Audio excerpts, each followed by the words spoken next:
আমাদের লেখা পাঠাতে যোগাযোগ করুন bandords.thefriendsband@gmail.com অথবা ডিএম করুন ব্যান্ডর্স অডিওজের ফেসবুক পেজে। Link is given in to the bio.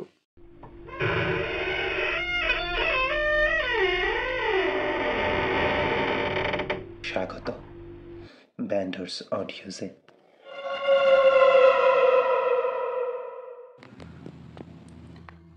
সাহিত্য জগতের অলৌকিক, রোমাঞ্চকর ও প্রেম দিয়ে সৃষ্ট আমাদের এই বিশেষ নিবেদন গল্পকথা।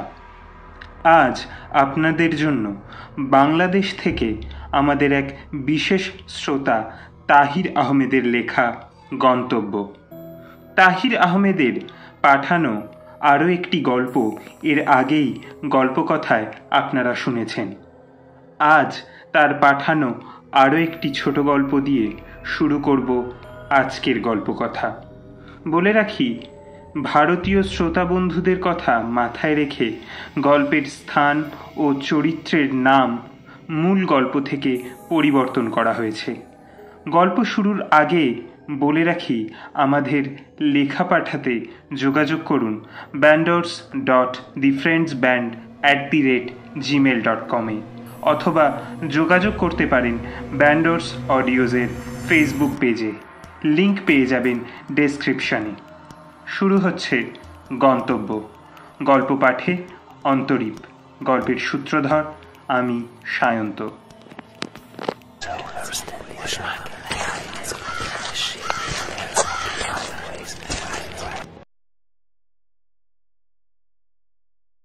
স্বস্তিকাকে যখন ঈশান নামালো, রাত তখন প্রায় 10:30। উপরে বারান্দা থেকে স্বস্তিকার মা বললেন, তা এত দেরি হলো কেন? স্বস্তিকা স্বভাব সিদ্ধ স্বরে বলল, ওই রিষড়া স্টেশনের রাস্তায় যা জ্যাম, তাছাড়া 2 পা এগোতেই হাজারবার গেট পড়ে যাচ্ছে ক্রসিংয়ের। না মা, ওকে আর দাঁড় করাচ্ছি না, এতটা যাবে। মহিলা বারান্দা দিয়ে ভিতরে চলে গেলেন। স্বস্তিকা বলল, শোন, তাড়াহুড়ো করবি না, আর অবশ্যই বাড়ি পৌঁছে কল করবি, কেমন? ঈশান মাথা নেড়ে বাইক স্টার্ট দেয়। না, রিস্টা হয়ে আর যাওয়া হবে না। যা বিচ্ছিরি অবস্থা রাস্তার, তার থেকে মোল্লা বেড়ে থেকে বেরিয়ে দিল্লি রোড ধরেই যাবে। কথা মতো কাজ করলো ঈশান। এদিকে বাড়িতে এসে স্বস্তিকা তার ঘোড়ার অভিজ্ঞতা মা ও বোন মিঠির কাছে বলতে থাকে। ঈশান আর স্বস্তিকার প্রেম আজ 3 বছর। শুরুতেই দুজনে বাড়িতে দুজনে জানিয়ে দিয়েছিল। সেই থেকেই ওদের ঘোরাফেরা, একে অপরের বাড়ির আসা যাওয়া চলতেই থাকে। মায়ের সাথে কথা বলতে বলতে স্বস্তিকা খেয়াল করলো প্রায় 1 ঘন্টা হয়ে গেছে। ঈশান কি পৌঁছায়নি? ফোন হাতে তুলে ওকে কল করবে এমন সময় ফোন আসে ঈশানের।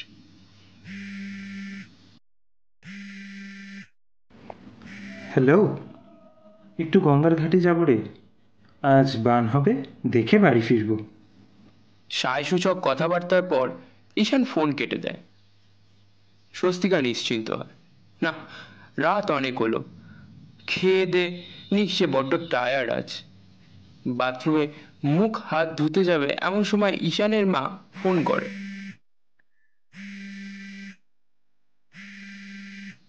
স্বস্তিকা ফোন ধরতেই ঈশানের মা বলে, হ্যালো, ঈশান কোথায় রে?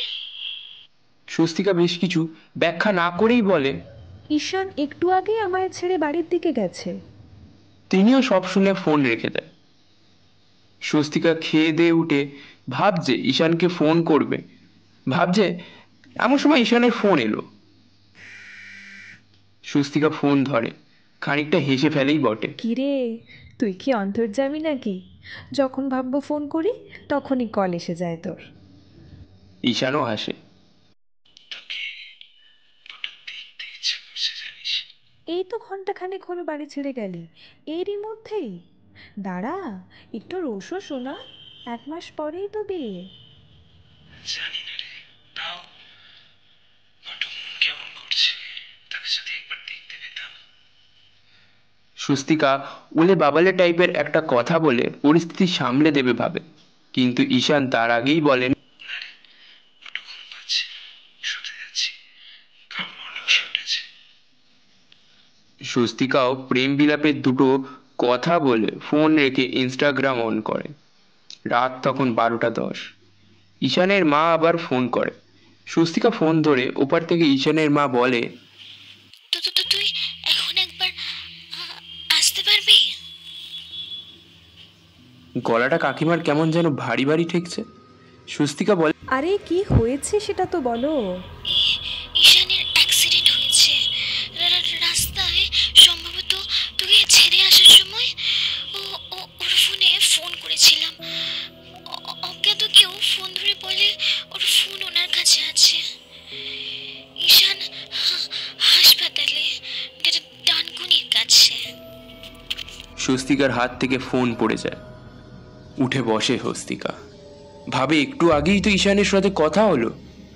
স্বস্তিকার গলা শুকিয়ে যায়। খাট থেকে নামতে যাবে এমন সময় চেনা একটা হর্নের আওয়াজ আসে নিচের রাস্তা থেকে। হ্যাঁ, এ তো ঈশানের বাইকের হর্ন। এগিয়ে বারান্দার দরজার সামনে সে যাবে এমন সময় খাটের পাশে ছোট্ট ড্রেসিং টেবিলের পাশের কোণ থেকে কান্নার শব্দ ভেসে আসে।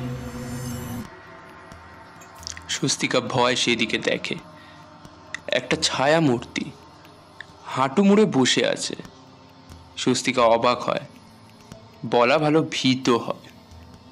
স্বস্তিকা বলে, কে কে ওখানে? ছায়ামূর্তি মুখ তোলে। কি ভয়াবহ তার অবয়ব! ছায়ামূর্তি চেনা গলায় বলে, তোকে বড্ড দেখতে ইচ্ছে করছিল রে, তাই শেষবার দেখতে এলাম। স্বস্তিকা মাটিতে বসে পড়ে। এখন সে ছায়ামূর্তির বলা ভালো ঈশানের মুখোমুখি বসে আছে। সে আগের মতোই বলে, বাইকটা জানিস পুরোপুরি ভেঙে গেছে। আমার মাথাটাও একটা ডিভাইডারে লেগে ফেটে গেল। বড় বড় কষ্ট হচ্ছিল।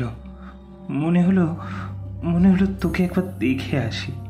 দেখ দেখ এই দেখ, দেখ দেখ দেখ, মাথার পিছনটা দিয়ে কেমন কেমন রক্ত বেরোচ্ছে। দেখ, এই দেখ। ঈশান মাথা ঘুরিয়ে দেখায় স্বস্তিকাকে। স্বস্তিকা দেখে মাথার পিছনের দিকে কিছু নেই। সমতল ফাটা অংশ থেকে ঘিলু উকি দিচ্ছে, সাথে তার থেকে এক ফোঁটা রক্ত মাটিতে পড়ে। স্বস্তিকা আঁতকে ওঠে। ঈশান বলে, না মামা, দেরি করিস না, শুয়ে পড়। এবার আমিও আসি, আমায় যেতে হবে। তোকে দেখতে এসেছিলাম শুধু, ব্যাস, আর কিছু চাই না। এবার আমাকে আমার গন্তব্যের দিকে যেতে হবে। না, শুয়ে পড়, আমি আসি। চোখের পলকে ঈশান আস্তে আস্তে মিলিয়ে যায় হাওয়ায়। স্বস্তিকা হাত বাড়ায় আটকানোর জন্য, কিন্তু কোথায় সে? জায়গা তো ফাঁকা, যেন সেখানে কেউ ছিলই না। স্বস্তিকা কি স্বপ্ন দেখছে? কাকিমা তো বলল ঈশান হাসপাতালে। তবে এমন সময় কানের কাছে একটা মাছি ভন ভন করতে থাকে। বিরক্ত হয়ে স্বস্তিকা হাত দিয়ে তাড়াতেই সেটা উড়ে যায় ড্রেসিং টেবিলের দিকে। স্বস্তিকা দেখে সেটা কি যেন একটার উপর বসলো। হামাগুড়ি দিয়ে এগিয়ে আকস্মিক ভয় স্বস্তিকা জ্ঞান হারায়। মাছিটা যায় উপরে গিয়ে বসলো, সেটা একটু আগে ঈশানের ফেটে যাওয়া মাথা থেকে বেরিয়ে পড়া এক ফোঁটা রক্ত।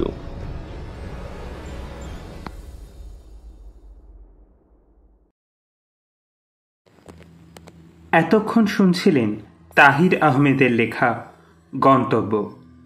আজকের গল্প পাঠে অন্তরীপ, স্বস্তিকার চরিত্রে সম্প্রীতি, স্বস্তিকার মায়ের চরিত্রে রূপসা, ঈশানের মায়ের চরিত্রে সানিয়া, ঈশান এবং গল্পের সূত্রধর আমি সায়ন্ত, গল্পের অডিও নাট্যরূপ বিক্রম।